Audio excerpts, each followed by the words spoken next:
Tila napikon ang phenomenal box office star na si Vice Ganda sa isang nanay na naging bahagi ng studio audience ng Kapamilya at Kapuso noontime program na It's Showtime.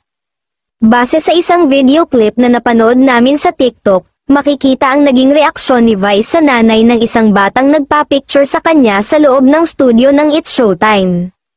Mukhang hindi nga nagustuhan ng TV host comedian ang ginagawang pamimilit at pagtulak ng naturang nanay sa kanyang anak para lamang makapagpa-picture kay Vice.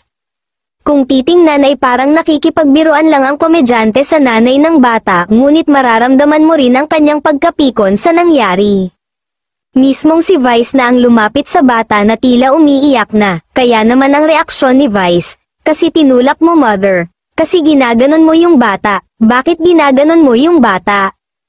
Isa ang kwentong ito sa tinalakay sa latest episode ng Showbiz Updates YouTube channel kung saan nagbigay ng reaksyon ang host nitong si Ogie Diaz. Si Vice parang napikon doon sa nanay ng bata, kasi yung bata umiiyak na, pero parang tinutulak pa rin para makapagpa-picture kay Vice. Iniestima na nga ni Vice, simulang pagbabahagi ni Mama Uggs. Patuloy pa niya, tapos hindi naman artista yung anak pero parang stage mother yung nanay ng bata. 2 beses nang itinulak kunwari ni Vice yung ale para sabihing huwag mo kasing itulak yung anak mo, umiiyak na tuloy, say pa ng online host at talent manager.